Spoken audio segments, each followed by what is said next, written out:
Update news. दारूच्या नशेत जेठनेच केला भाऊजेचा विनयभंग।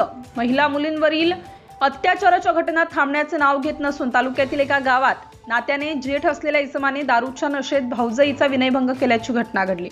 या प्रकरणी जेठजींच्या विरोधात चाळीसगाव ग्रामीण पोलीस स्टेशनला गुन्हा दाखल करण्यात आलेला आहे। तालुक्यातील एका प्रौढ महिलेचे कुटुंब हे परजिल्ह्यात राहते। ही महिला गावी शेती करण्यासाठी आपल्या गावी आली होती। ही महिला घरात एकटी असताना त्या महिलेचा जेठ दारूच्या नशेत तिच्या जवळ गेला आणि तिच्या साडीची ओढताण करून लज्जा उत्पन्न होईल असे कृत्य केलं। तसेच शिवीगाळ करून जीवे ठार मारण्याची धमकी दिली। महिलेने जेठाच्या ताब्यातून सुटका करून घेत पोलीस स्टेशन गाठले।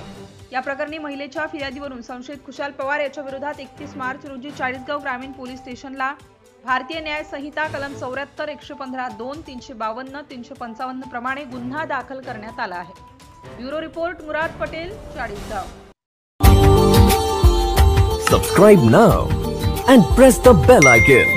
Never miss an update.